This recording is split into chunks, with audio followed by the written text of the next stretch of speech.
Hello everyone. आज के इस वीडियो में हम बात करेंगे क्लास 12th की पॉलिटिकल साइंस का चैप्टर नंबर है तीसरा, समकालीन दक्षिण एशिया। इस चैप्टर के मोस्ट इम्पॉर्टेंट एमसीक्यू क्वेश्चन मैं आपको कराने वाला हूँ। इसमें मैंने वो क्वेश्चन भी ले रखे हैं जो कि प्रीवियस ईयर के पेपर में आए हुए हैं और जिनके रिपीट होने के चांस भी बहुत ज़्यादा होते हैं।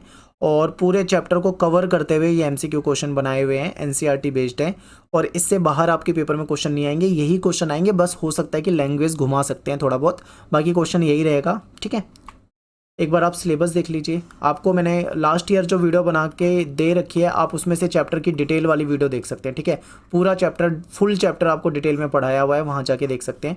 क्योंकि टॉपिक जो हैं इस बार और पिछले बार में अगर देखें तो कुछ टॉपिक इस साल कम हो गए हैं। ठीक है, ज़्यादा कुछ चेंज नहीं हुआ, नया कुछ भी नहीं आया, बल्कि टॉपिक कम कर दिए गए हैं। तो आपका सिलेबस पहले से हल्का हो गया, ये आपके लिए थोड़ा फ़ायदे वाली ही चीज़ है। आगे देखते हैं इसमें टॉपिक कौन कौन से आपके हैं, मैं आपको बता दूं इस साल कौन कौन से हैं। देखिए, पाकिस्तान और बांग्लादेश के बीच में जो लोकतांत्रिक शासन व्यवस्था और जो सैनिक शासन व्यवस्था है, इसके बारे में आपको चैप्टर में पढ़ना है। ठीक है, फिर जो नेपाल है, यहाँ पे संवैधानिक जो राजतंत्र था, इसके बारे में आपको पढ़ना है। और श्रीलंका के अंदर जो जातीय संघर्ष था, ठीक है, जो विवाद थे और वहाँ के जो डेमोक्रेसी है उसके बारे में आपको पढ़ना था। इंडिया पाकिस्तान के बीच में जो विवाद हैं और इंडिया और उसके जो पड़ोसी देश हैं इनके बीच में जो शांति और कोऑपरेशन यानी सहयोग वगैरह है, इसके बारे में पढ़ना है। ये न्यू टॉपिक है, लास्ट ईयर भी ये सारे के सारे टॉपिक आपके सिलेबस में थे। ठीक है, कुछ खास इसमें बदलाव नहीं है। और देखते हैं, इसमें मैं आपको सारे एमसीक्यू क्वेश्चन कराऊंगा जो 1 मार्क्स के आपके सेक्शन को कवर कर देते हैं। टेलीग्राम ग्रुप ज्वाइन कर लो, क्लास 12 ESP न्यू ग्रुप नाम से हमारा टेलीग्राम पे ग्रुप है। वहाँ पे आपको सारी इंपॉर्टेंट अपडेट जो है वो टाइम टू टाइम मिल जाएगी। मेरा नाम सत्येंद्र प्रताप है, आप मुझे इंस्टाग्राम पे फॉलो कर सकते हो, एकलव्य स्टडी पॉइंट, ये मेरा यूजर नेम है। और आपको कुछ डाउट हो तो आप मुझे वहाँ पे मैसेज कर सकते हैं। ठीक है, तो चलिए स्टार्ट करते हैं वीडियो को। सबसे पहला क्वेश्चन आपके सामने है, निम्न में से किस देश में स्वतंत्रता के बाद से सफलतापूर्वक लोकतंत्र कायम है? ठीक है, तो देखिए श्रीलंका और भारत, हम यहाँ पे बात कर रहे हैं दक्षिण एशिया के देश पे, क्योंकि ये चैप्टर ही दक्षिण एशिया पे है। तो श्रीलंका हो गया और दूसरा कौन सा देश है? भारत। इन दो देशों में आज़ादी के बाद से आज तक जो लोकतंत्र है वो सफलतापूर्वक कायम है। ठीक है, भारत कब आज़ाद हुआ है? 1947 में। श्रीलंका कब आज़ाद हुआ है? 1948 में। ठीक है, तो ये दोनों चीज़ें याद रखना। हो सकता है पेपर में सेम क्वेश्चन आ जाए बट आपके सामने श्रीलंका को हटा के भारत दे दें ऑप्शन में, तो भी आपका आंसर यहाँ पे भारत हो जाएगा। तो आपको दोनों पता होने चाहिए। ठीक है, अगला क्वेश्चन है कि निम्न में से किस देश में लोकतांत्रिक तथा सैनिक दोनों तरह का शासन रहा है? यानी यहाँ पे लोकतंत्र भी रहा है और यहाँ पे सेना का शासन भी रहा है। तो देखिए, पाकिस्तान और बांग्लादेश, इन दोनों देशों में ऐसा रहा है, यहाँ पे कभी सेना का शासन आ जाता था, कभी लोकतंत्र आ जाता था। ठीक है, तो आपके सामने आंसर क्या हो जाएगा? A और B दोनों। ठीक है, ऑप्शन डी। सिलोन किस देश का पुराना नाम है? तो श्रीलंका जो आज हम जानते हैं, श्रीलंका नाम से जिस देश को, इसको प्राचीन समय में सिलोन कहा जाता था। ठीक है, यानी इसका पुराना नाम क्या था? सिलोन था। निम्न में से किसे दक्षिण एशिया का प्रमुख देश नहीं माना जाता? देखिए, भारत तो दक्षिण एशिया का मुख्य देश है, पाकिस्तान भी दक्षिण एशिया का माना जाता है, अफगानिस्तान भी आ जाता है। इसको पहले नहीं मानते थे पर इसको भी मानने लगे हैं, लेकिन जो चाइना है इसको नहीं मानते हैं। ठीक है, तो सी ऑप्शन जो है आपको याद रखना है, सी नहीं काउंट होगा इसमें, तो सी हो जाएगा। शेख मुजीबुर रहमान का संबंध किस देश से है? शेख मुजीब, ठीक है, तो ये बांग्लादेश से रिलेटेड है। बांग्लादेश में इन्होंने आंदोलन किए थे। ठीक है, बांग्लादेश के पक्ष में, बांग्लादेश के जो लोग थे उनके पक्ष में, और इनको जेल वगैरह भी हुई थी। ठीक है, तो ये बांग्लादेश का है, तो बी ऑप्शन हो जाएगा। निम्न में से कौन सा देश एक सल्तनत हुआ करता था? तो मालदीव जो है आज के समय में जो एक द्वीपीय देश है, एक समय में ये सल्तनत होता था। ठीक है, तो सी ऑप्शन आपका यहाँ पे करेक्ट हो जाएगा। और यहाँ पे जो पार्टी है वो है MDP। ठीक है, मालदीवियन डेमोक्रेटिक पार्टी। ताशकंद समझौता कब हुआ था?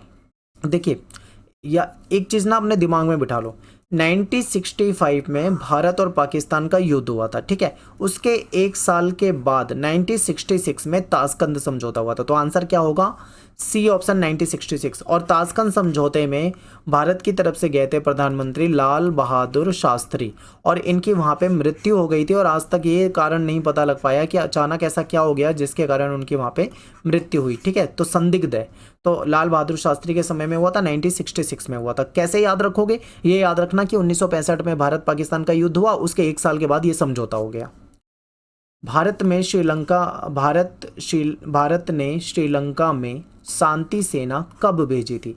तो भारत ने 1987 में ये शांति सेना भेजी थी, लेकिन बाद में इसे वापस बुला लिया गया था। ठीक है, तो 1987 आपका यहाँ पे आंसर है। किस देश से भारत का बिना वीजा के यात्रा का समझौता है? तो नेपाल। भारत के लोग नेपाल में बिना, ठीक है, बिना वीजा के जा सकते हैं, हमारा इसका समझौता है। वहाँ के लोग आ सकते हैं, ये समझौता है। भारत ने अपना पहला परमाणु परीक्षण कब किया था? तो 1974 के मई महीने में भारत ने अपना पहला परमाणु शक्ति संपन्न जो समझौता था वो करा था, और यहाँ पे परमाणु शक्ति संपन्न भारत देश हो चुका था। ठीक है, नेपाल में किन किन के बीच त्रिकोणीय संघर्ष चला है? तो देखिए, इसमें राजा के सैनिक भी थे, एक तरफ राजा के सैनिक थे, ठीक है, एक तरफ यानी कि राजा की सेना थी, सैनिक, दूसरी तरफ इसमें माओवादी थे, माओवादी लोग भी थे, और तीसरी तरफ लोकतंत्र समर्थक लोग भी थे। तो इन तीनों के बीच में ये चला था। तो यहाँ पे ए बी सी तीनों सही है, तो अपना आंसर क्या हो जाएगा? उपरोक्त सभी। निम्न में से किस देश में संवैधानिक राजतंत्र था? तो देखिए, नेपाल जो है यहाँ पे संवैधानिक राजतंत्र, ठीक है। श्रीलंका में कौन सा समुदाय बहुसंख्यक है? तो श्रीलंका में जो रहने वाले जो ज़्यादा हैं जो संख्या में, वो सिंगली लोग हैं, ठीक है, सिंगली हैं वहाँ के। क्वेश्चन है आपका कि शिमला समझौता कब हुआ था? इसको भी आपको ऐसे ही याद रखना है। देखिए, भारत और पाकिस्तान के बीच में युद्ध होता है 1971 में, जिसको बांग्लादेश संकट के नाम से जानते हैं, ठीक है।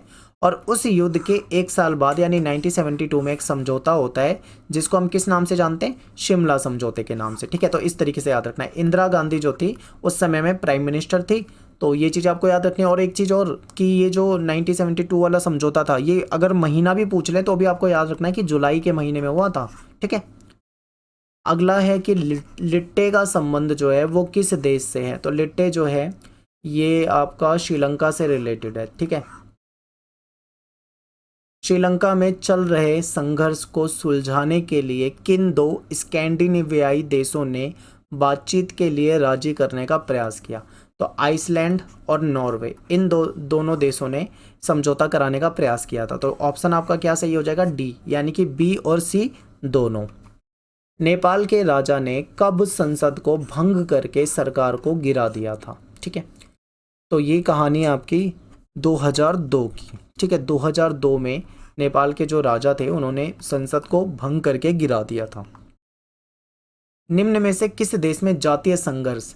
तो जातीय संघर्ष श्रीलंका में है। किस किस के बीच में? श्रीलंका के जो मूल निवासी हैं जो कि सिंगली लोग हैं, उनका युद्ध और उनसे चलता रहता हमेशा। जो तमिल यहाँ के बस गए हैं, भारत के तमिल, वहाँ पे इनके बीच में चलता रहता है। तो यह जातीय संघर्ष कहाँ पे? श्रीलंका के अंदर है, ठीक है। कश्मीर के दो हिस्से किस युद्ध के दौरान हो गए थे? तो 1948 में भारत और पाकिस्तान के बीच में युद्ध होता है, और यहीं से जो कश्मीर है वो दो हिस्सों में चला जाता है। एक तरफ जो पाकिस्तान के कब्जे में है जिसको POK कहा जाता है, ठीक है। दूसरा जो भारत के हिस्से में आ जाता है वो जम्मू कश्मीर वाला हिस्सा। तो 1948 हो जाएगा। और भारत का किस देश के साथ गंगा और ब्रह्मपुत्र नदी के जल में हिस्सेदारी को लेकर कुछ मुद्दों पर मतभेद है? तो बांग्लादेश के साथ है, ठीक है। ऑप्शन हो जाएगा आपका बांग्लादेश। जनसंख्या पर सफलतापूर्वक नियंत्रण करने वाले विकासशील देशों में सबसे पहला स्थान जो है वो किसका आता है? तो श्रीलंका का आता है। श्रीलंका क्या है? दक्षिण एशियाई देशों की बात करें या फिर विकासशील देशों को के नाम से अगर आप इसे देखें, तो श्रीलंका एक ऐसा देश है जिसने सफलतापूर्वक अपनी जनसंख्या पे काबू पा लिया। इसने सबसे पहले अपनी अर्थव्यवस्था का उदारीकरण किया था, और मतलब एक आप ये कह लो कि एक बेहतरीन सिस्टम चलाया था श्रीलंका ने अपने यहाँ पे। और निम्न में से कौन सा देश भारत की पूर्वजलों की जो नीति है उसका हिस्सा है? तो बांग्लादेश है, ठीक है। ए ऑप्शन आपका यहाँ पे सही हो जाएगा। भारत और पाकिस्तान के बीच में नदी जल बंटवारे के लिए 1960 में सिंधु जल संधि किसकी मदद से हुई? तो वर्ल्ड बैंक ने हमारी हेल्प करी थी, यानी ये वर्ल्ड बैंक की हेल्प से हुआ है, विश्व बैंक की मदद से हुआ है, ठीक है। तो ए आपका ऑप्शन करेक्ट हो जाएगा। नेक्स्ट है, दक्षिण एशिया के किस देश ने सबसे पहले अपनी अर्थव्यवस्था का उदारीकरण किया था? श्रीलंका ने किया था। उदारीकरण का मतलब क्या होता है? अपनी अर्थव्यवस्था को लिबरल बनाना, उदार बनाना, ताकि व्यापार के नियम आसान कर दिए जाएं। व्यापार के नियम का आसान कर देते हैं। विदेशी निवेश को बढ़ावा देने के लिए जो टैक्स वगैरह होता है उसको कम कर देते हैं, ठीक है। आयात और निर्यात पे जो बाधाएं होती है उसको कम कर दिया जाता है, इसी को उदारीकरण कहा जाता है। तो सबसे पहले श्रीलंका ने किया था, इसका बेनिफिट इसको मिला था, फिर बाद में भारत ने भी किया था, ठीक है। दक्षिण एशियाई देशों में मुक्त व्यापार को बढ़ाने के उद्देश्य से डैश की स्थापना की गई थी। देखिए साफ्टा, यहाँ पे एक बड़े आ की मात्रा आएगी, ठीक है। साफ्टा, साफ्टा एक समझौता था जो कि इस उद्देश्य किया गया था कि दक्षिण एशियाई जो देश है उनके बीच में व्यापार को बढ़ाया जा सकेगा, ठीक है, मुक्त व्यापार बढ़ सकेगा। तो बी ऑप्शन करेक्ट है। कौन सा देश भारतीय सेना को पूर्वोत्तर भारत में यानी जो नॉर्थ ईस्ट है में जाने के लिए अपने इलाकों से रास्ता देने से इनकार करता है? तो नॉर्थ ईस्ट की साइड में जाने से, ठीक है, पूर्वोत्तर की साइड में जाने से कौन रोकता है? तो यहाँ पे आपका बांग्लादेश हो जाएगा। और अगला क्वेश्चन है कि सार्क जो है आपका, सार्क संगठन ये कब बना था, एक तो ये बताना है, और इसका जो हेडक्वार्टर है, मुख्यालय है, ये कहाँ पे है? तो देखिए 1985 में बना था। आपको सभी ऑप्शन में 1985 दिख रहा है, तो 1985 तो आपका होगा ही, ये तो आपको कंफर्म है। फिर ये नेपाल के काठमांडू में इसका हेडक्वार्टर है, तो ये आपको याद रखना था, तो सी ऑप्शन हो जाएगा, ठीक है। साफ्टा समझौता जो है वो कब से प्रभावी हुआ था? तो ये 2006 से प्रभावी है, यानी कि 1 जनवरी 2006 से, ठीक है।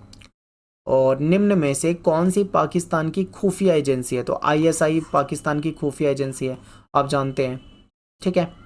और यहाँ पे खत्म हो जाता है ये हमारा लास्ट क्वेश्चन, ठीक है। तो मिलते हैं फिर आपसे नेक्स्ट वीडियो में। आई होप आपको समझ में आया होगा। ये क्वेश्चन जो है आपको याद कर लेने हैं, ठीक है। वीडियो को लाइक कर दो, कमेंट कर दिया करो, शेयर कर दो। मिलते हैं नेक्स्ट वीडियो में। Thanks for watching. जय हिंद, जय भारत।